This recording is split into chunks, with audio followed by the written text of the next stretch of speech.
Et coucou tout le monde, c'est Moon, j'espère que vous allez bien. Aujourd'hui on se retrouve pour une nouvelle vidéo.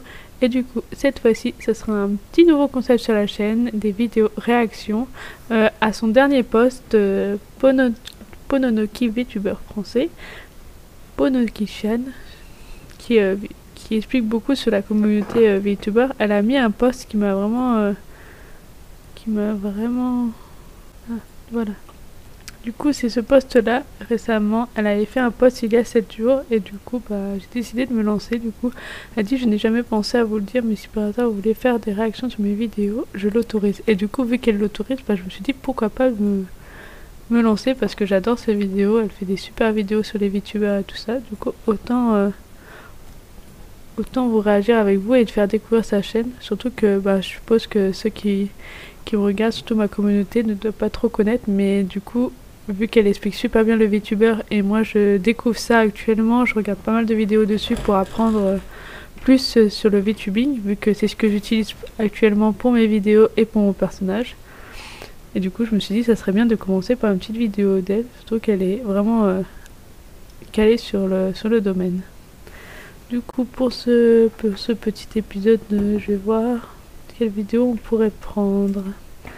Je pense que je vais prendre celle-là. C'est quoi VTuber, le premier, le plus célèbre? 5 choses à savoir dessus. Ça pourra très bien vous donner une idée sur ce que les VTubers et tout ça. Donc je pense que ça peut être pas mal. Donc on va regarder ça ensemble. Et je mettrai la vidéo originale bien sûr dans la description et sa chaîne YouTube dans la description. J'espère que la vidéo te plaira si elle la regarde. C'est quand même bien agréable de pouvoir être dans un environnement comme ça. Au moins, je suis pas dans la fournaise de mon salon qui fait 25,5 degrés. C'est trop pour moi.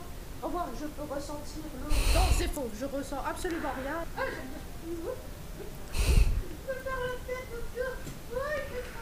j'ai tellement envie de patauger. Ce qui est bien quand on est VTuber, c'est qu'on peut vraiment faire ce qu'on veut. Comme par exemple aller dans une fontaine, voilà. Oui, quand on a le matériel pour...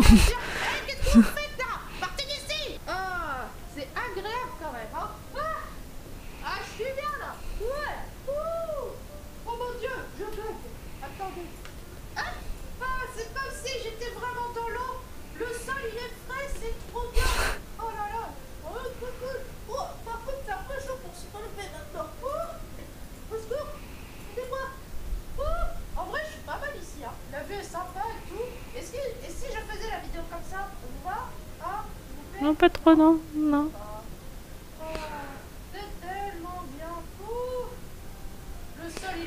J'avoue que dans la vraie vie, si on se baigne comme ça dans une fontaine habillée, je suis sûre que les passants doivent nous regarder bizarrement en vrai. Je suis pas sûre qu'en vrai on pourrait faire ça. Genre j'imagine en vrai quelqu'un qui est en train de se baigner. Bienvenue dans ma nouvelle vidéo, j'espère que vous allez bien. Il fait super chaud aujourd'hui. Du coup je me suis dit, je vais aller dans un cadre un peu spécial où il y a un peu d'eau partout. Comme ça au moins ça me fait penser à la fraîcheur parce que wow, c'est la fournaise ici hein. En tout cas j'espère que vous avez passé une bonne journée. Aujourd'hui nouvelle vidéo sur un sujet que voilà, ça me tient beaucoup à cœur. C'est le sujet des VTubers bien sûr. Et comme vous êtes nombreux à rejoindre ma chaîne ces derniers temps, je me suis dit vu qu'il y a potentiellement des nouvelles personnes qui ne connaissent pas très bien le domaine des VTubers, je me suis dit tiens pourquoi pas faire une vidéo digne des YouTubers hein, bien sûr, de faire un petit top 5 des choses à savoir à propos des VTubers. Numéro 1, mais ça veut dire quoi VTuber? Effectivement, commençons par la définition. De virtual et de YouTuber. Donc, vous l'avez compris, la définition se trouve dans le mot. Effectivement, il s'agit bien d'une personne qui va créer du contenu sur YouTube, mais de façon virtuelle, grâce à ça récemment. Qui sera donc une représentation de la personne en elle-même sur Internet. Bon, voilà, il faut une technologie de ouf pour Miko. Existe, ça a beaucoup évolué. Maintenant, les VTubers. Moi, j'ai un truc super simple. J'ai même pas le tracking des mains quand même. La plupart des VTubers se trouvent sur Twitch parce que dans la grande majorité des cas, je suis sur YouTube.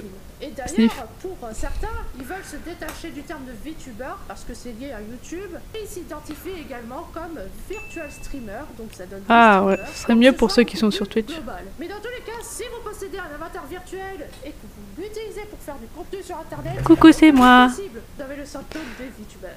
Ah, c'est grave? Est-ce que c'est grave? Ça, malheureusement, je ne peux pas vous le dire. On ne connaît pas les effets secondaires à long terme. Je crois que j'ai beaucoup d'effets secondaires alors. Comme ça. Et il a été prononcé par la première fois par une certaine VTubeuse et ça permet de bondir sur le deuxième point, Kizunai, la première VTubeuse. Enfin, presque. En effet, on décrit Kizunai comme étant la première VTubeuse, mais en réalité, ce n'est pas tout à fait vrai, car ce n'est pas vraiment la première personne virtuelle à faire du contenu sur YouTube. En vérité, les origines du VTubing sont très floues et pas tout le monde est forcément d'accord là-dessus, mais ce qui est sûr, c'est qu'avant Kizunai, il y a une autre personne qui était connue en tant que YouTubeuse virtuelle, et c'est Abi Yamato. Elle a commencé en 2012 et elle se décrit comme étant virtuelle vlogueuse, car en effet, elle fait surtout du contenu vlog. Mais la première fois que le terme de VTuber a été prononcé, c'était en 2016 par Kizunai dans sa toute Ouais, je pense que c'est celle qu'on connaît, enfin c'est celle que... C'est celle qu'on connaît le plus, je pense. Enfin, c'est celle qui est due de la première. Qui a fait principalement du contenu vidéo sur YouTube, avec du gaming, du blabla. Il y a aussi du streaming sur sa chaîne YouTube, du divertissement, mais surtout aussi de la musique. Et il faut savoir qu'en février 2022, elle entreprend actuellement un hiatus indéfini. En 2023 maintenant, je sais pas trop ce qu'elle est devenue. Sans date de retour, mais son équipe assure qu'il y aura sûrement un retour de cette VTubeuse pour avoir un retour de Kizunai beaucoup plus développé technologiquement, car elle affirme qu'il y a eu un gros bond du nombre de VTubers en 2020 et que du coup elle se sentait moins unique. Ouais, surtout grâce au Covid, je pense. Point, derrière les VTubers, il y a un humain. Ah bon? Ah bon? Qui va produire le même type de contenu que les youtubeurs ou les streamers classiques. Alors il ne faut surtout pas confondre les VTubers avec ce qu'on peut appeler les influenceurs virtuels. Je sais pas si c'est vraiment un bon terme de dire ça, parce que en vérité un VTuber peut être un influenceur virtuel, mais disons que ces avatars qui sont un peu comme des marionnettes d'entreprise et qui permettent de faire du full contenu Instagram et TikTok sont faits pour devenir influenceurs. Donc c'est pour cela qu'on utilise ce terme actuellement. Peut-être que plus tard il y aura un autre, mais c'est comme ça qu'on les définit. Alors ce que j'entends par influenceur virtuel, c'est comme par exemple Michaela ou alors Iba, mais dans tous les cas, il n'y a pas une personne comme moi qui contrôle l'avatar en faisant ce qu'elle veut. C'est vraiment comme des petites marionnettes, je sais pas trop comment dire ça, mais ah ouais, elle doit être programmée et tout ça quoi. Alors que elle bouge en temps réel quoi. Un VTuber peut produire le même type de contenu que les youtubeurs ou les streamers, hein. Ça fait le même taf. Moi je peux pas contrôler les mains, j'ai pas le petit objet pour le tracking des mains. Très simple, plutôt classique, sans même se prendre la tête avec un lore ou une histoire autour de l'avatar. Ah non, moi il n'y a pas du tout d'histoire, hein. C'est juste parce que j'aime bien mon personnage. C'est juste que je préfère ça que ma tête. Je suis votre chevalière pour la soirée, pour vous servir. Je viens d'une autre planète et je suis venu ici pour vous sauver, car il y aura une géante attaque extraterrestre qui va tout détruire sur cette planète. Toute forme de vie va disparaître, mais grâce à mon épée magique, je peux les intercepter, car elle peut faire des attaques tridimensionnelles. Et toi, du coup, tu es quoi? Bah, moi, en fait, je suis un lapin. Et j'aime pas les carottes. J'avoue que c'est exactement mon cas. Pourquoi j'ai choisi? Parce que j'aime bien les renards. Pourquoi elle a les... Parce que j'aime bien le rose. Pourquoi elle a le t-shirt? Parce que j'aime bien le pull de Radviverse. C'est exactement comme ça qu'elle est partie. Il n'y a pas d'histoire à mon personnage. C'est juste que c'est le premier... Enfin, c'est un personnage que j'ai dessiné, que après j'ai travaillé en 3D et tout ça. Il n'y a pas d'histoire. C'est juste moi. Mais comment j'aimerais être en vrai. En version manga. C'est triste. Il n'y a vraiment pas d'histoire. Je me reconnais tellement là-dedans. J'ai aucune histoire. Alors que je suis sûre qu'il y a des youtubeurs, ils doivent avoir des histoires de ouf. Hein. Mais moi, j'ai vraiment pas d'histoire avec ce personnage. Sniff.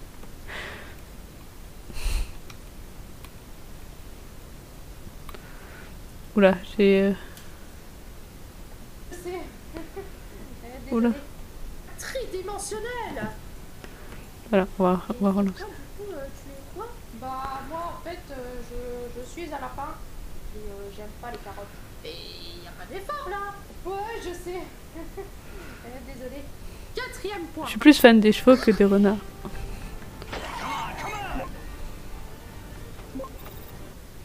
Abonne-toi à ma chaîne YouTube. J'avoue que moi, il n'y a aucune effort parce qu'en plus, je fais des vidéos sur des chevaux, sur l'équitation et tout ça, et mon personnage, c'est un renard. Parce que Moonfox, je trouvais ça stylé, alors que Moon Horse, je sais pas, ça faisait moins bien. Du coup, Moonfox, c'était plus court. Enfin bref. J'avoue que je me reconnais tellement. Et il est tellement bien fait, sa vidéo là. J'adore ce moment-là. YouTube, parce que c'est cool, je fais des contenu Voilà, sympa, des fois, je fais des abonnez-vous. tutoriels pour les youtubeurs, Abonnez-vous. mais je fais beaucoup de contenu divertissant et aussi des vidéos qui peuvent être sur des sujets vraiment intéressants. Oh, ça va, vraiment. Bon, le véritable quatrième. Attends, on va remettre ta C'est pub. cool, je fais des contenus sympas, des Attends, on va remettre ta petite pub. abonne-toi à ma chaîne YouTube parce que c'est cool, je fais des contenus sympas, des fois je fais des tutoriels pour les youtubeurs, mais je fais beaucoup de contenus divertissants et aussi des vidéos qui peuvent être sur des sujets vraiment intéressants. Oh, ça va, vraiment. Effectivement. Bon, le véritable quatrième point, des VTubers, le plus populaire du monde. Ah, Et ça c'est intéressant. Laura, qui est donc une VTubeuse, qui fait partie des Ah ouais. Hololive. Cette personne s'approche dangereusement des 4 millions d'abonnés. Là, on n'est pas du tout sur la même cour de récré, il faut le dire. J'avoue Et comme qu'elle je est vous l'ai icra- dit, elle fait elle est partie des connue, Hololive. hein. Hololive est une agence de VTubers qui est d'origine Non mais c'est une agence japonaise, aussi. et cette agence a plusieurs Du coup, elle a, formations à donner. je pense que quand t'es une agence, c'est plus facile. Hololive indonésienne, pour les Hololive anglaises d'ailleurs, toi, Laura, et dans la communauté anglophone, donc elle fait partie des Hololive anglais. Mais aussi, il faut savoir qu'il avait existé une filiale chinoise, mais elle a été dissoute malheureusement pour certaines raisons dans lesquelles j'ai pas super envie d'expliquer parce que là c'est un peu politisé machin et tout, donc c'est pas le sujet. Mais il faut D'accord. savoir que d'ailleurs il y a Bah, aussi c'est une pas le filiale sujet, alors. de parce que oui, Hololive de base c'était surtout que des avatars féminins. Il y a une branche qui s'appelle Holostar et là du coup c'est pour les avatars masculins. Et cette agence Ah bah oui, a il faut être égaux dans les deux cas. Grosse célébrité en tant qu'idole virtuelle qui ont réussi Là, c'est plus des idoles, c'est plus de la musique, quoi. à travers des streamings sur YouTube. Hololive va faire rendre l'activité des VTubers comme étant une Non, industrie peut-être pas. florissante, mais qui a aussi rendu fan du concept des millions de personnes à travers le monde. Et le cinquième point, on va aborder un sujet qui est vraiment intéressant. mais Pourquoi les gens deviennent VTubers? Pourquoi? Pas parce que c'est cool. Parce que chacun a vraiment sa raison de l'être.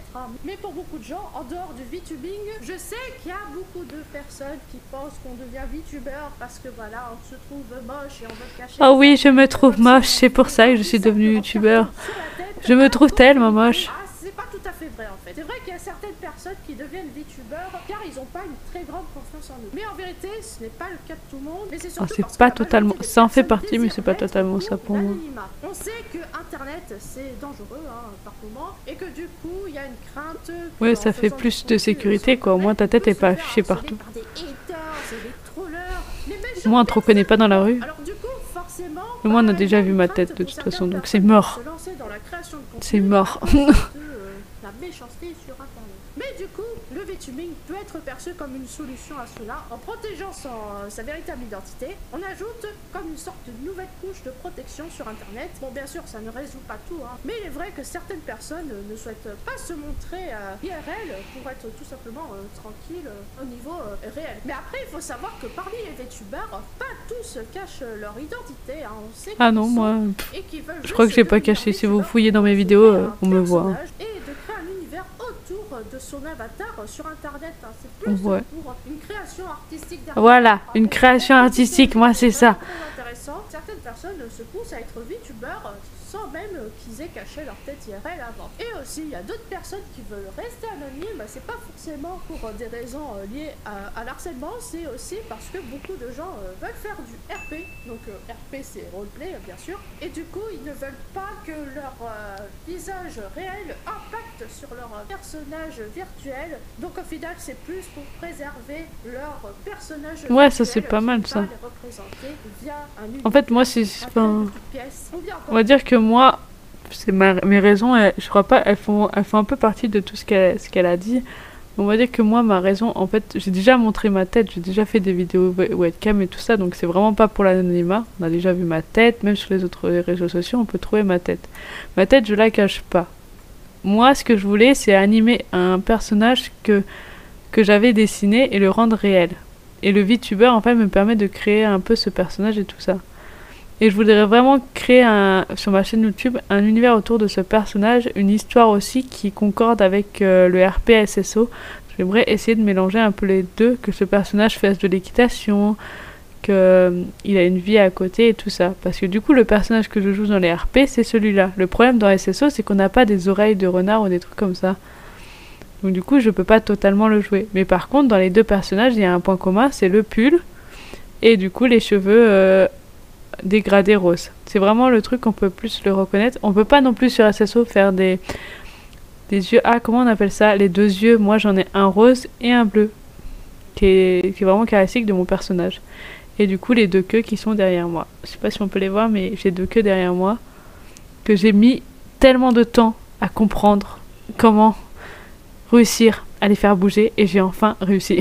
Je suis trop fière de moi, de ces queues. C'est bizarre de te faire des queues, mais elles sont trop belles. Elles sont trop bien faites. Je suis désolée. J'ai le droit de me jeter des fleurs pour une fois. Mais voilà, et j'ai même réussi récemment, là je suis en train d'essayer, mais c'est pas totalement au point, mais j'essaie mais en fait, quand par exemple mon personnage sourit, c'est que je souris dans la réalité. Voilà, je souris. Si je suis surprise, elle va faire la tête surprise. Si je suis joyeuse, elle va faire la tête joyeuse. Voilà. Et du coup, ça c'est trop bien, mais c'est pas encore au point parce que des fois elle repasse en mode joyeux. Je suis en train de... D'ailleurs, ces vidéos m'ont beaucoup aidé pour développer, donc n'hésitez pas à aller voir ces tutos. Je pense que je les mettrai peut-être en description, surtout que là récemment elle a fait un nouveau tuto, elle est en train de faire un nouveau tuto sur Veroid Studio, qui est le logiciel que j'utilise pour créer mon personnage. Donc ce personnage a été créé par Veroid Studio qui est disponible sur Steam gratuitement. Du coup, aujourd'hui en 2023 maintenant, le VTuber est accessible à tout le monde. N'importe qui peut se lancer directement sur YouTube. Il faut juste avoir un avatar 3D ou 2D. Il y en a qui font des avatars 2D. Moi je préférais la 3D. Mais voilà, tout le monde aujourd'hui peut devenir VTuber comparé à l'époque. Et je pense que ça s'est lancé en 2020 à cause du Covid, à cause du confinement. Parce que du coup, les gens ne savaient pas quoi faire et du coup, ils pouvaient faire des vidéos anonymement grâce à ce système-là. Franchement, j'adore ces vidéos. Des gens qui, voilà, ils veulent devenir VTuber parce qu'ils trouvent ça rigolo, quoi. Ouais, c'est drôle. On peut faire aussi Ouais. et bien sûr, En plus, on peut bouger les oreilles. Ils sont de plus en plus nombreux. Surtout les queues. Ils sont partout, dans nos campagnes, sur les réseaux. Et il faut savoir qu'il y en a aussi en France. Il y en a à peu près autour, approximativement. Je pense qu'on peut pas les compter en France. Milliers de VTubers. Il y a vraiment beaucoup trop de VTubers. Qu'est-ce que je vais faire? Oh là là, si ça continue comme ça, je vais être au chômage. Ah mince, j'y suis déjà. Bon bah tant pis, c'est pas grave. Sur toutes les plateformes confondues. Alors quand je dis plateformes confondues, c'est YouTube, TikTok et Twitch. Et bien sûr, c'est vrai qu'il y a TikTok aussi. TikTok, il a bien lancé le truc en vrai, TikTok. Ah, je m'en souviens à mon époque, vers 2019, 2020, on était peut-être une vingtaine, maintenant il y en a beaucoup trop. Ah ouais, maintenant c'est vraiment... je sais pas si c'est un effet de mode, mais... Premièrement, c'est moi qui t'ai créé, hein. Donc c'est moi qui suis venu depuis 2019 en tant que VTubeuse. Et deuxième chose, mais ça n'a strictement rien à voir. Oh, c'est pas encore vous les jeunes, hein. Et voilà, c'est fini pour cette vidéo, hein. Ça vous donne une idée en surface de ce qu'est le domaine du VTubing. Ouais, ça pourra me permettre à expliquer un peu mieux à ma commu le VTubing. Je sais qu'il y en a certains d'entre vous qui connaissaient déjà, mais comme vous êtes nombreux à rejoindre ma chaîne ces derniers temps, du coup je me suis dit... Moi j'ai encore du mal des fois, hein. C'est pas facile de comprendre tout ça. Hein. Moi ça fait que... Je crois que j'ai commencé vraiment... Bien sûr, je n'ai pas tout abordé en vidéo, mais si vous souhaitez une partie 2 pour en savoir plus, n'hésitez pas à l'écrire en commentaire. Du coup, moi je disais que du coup, moi je pense que j'ai vraiment commencé le VTuber peut-être en 2022, peut-être. Enfin, vraiment au lancement de ma chaîne au niveau des SSO. Je pense que j'ai vraiment commencé. Et là en 2023, ça c'est vraiment le fait que j'ai changé de PC. C'est depuis mon anniversaire où j'ai reçu ce PC là, je suis en train de développer à fond le système du VTubing et j'ai vraiment envie que ça soit vraiment ancré sur ma chaîne, quoi. Là, maintenant, je pense que j'utiliserai vraiment ce personnage pour les vidéos et pour les lives. Parce que grâce à ce PC, je peux vraiment l'utiliser. Peut-être qu'un jour, j'aurai un système pour traquer les mains comme elle. Je sais que c'est un petit boîtier qui permet de brancher. Et du coup, avec VSiFace, si tu as ce boîtier, tu peux traquer les mains. Ou peut-être qu'il y a des alternatives, mais pour l'instant, pour mon avatar, j'utilise vraiment VSiFace, qui est pas trop mal. Et j'aime bien, je le connais quand même pas trop mal. Et en plus, ça fait des tutos sur VSiFace. Des tutos Veroid Studio et VSiFace, donc quoi de mieux. Franchement, c'est grâce à elle si j'ai pu avoir un personnage de cette qualité-là. Donc je la remercie beaucoup. Et j'espère que cette vidéo réaction lui plaira et que j'ai bien rendu hommage à Sniff. Parce qu'en fait, c'est la première fois que je fais une vidéo réaction. Je sais pas trop comment ça marche. J'espère que quand même cette petite vidéo vous aura plu. Et merci à elle d'avoir autorisé les vidéos réactions. C'est très gentil. Je crois qu'elle était où ta pub? T'avais fait une pub pour le... Voilà, là. On va relancer sa pub. Abonne-toi à ma chaîne YouTube parce que c'est cool. Je fais des contenus sympas. Des fois, je fais des tutoriels pour les youtubeurs, mais je fais beaucoup de contenus divertissants et aussi des vidéos qui peuvent être sur des sujets vraiment intéressants. Oh, ça va, ça va. Bon, le véritable quatrième point. Hop, voilà, donc j'espère que cette petite vidéo vous aura plu. N'hésitez pas à liker, à vous abonner à sa chaîne YouTube. Bye bye tout le monde.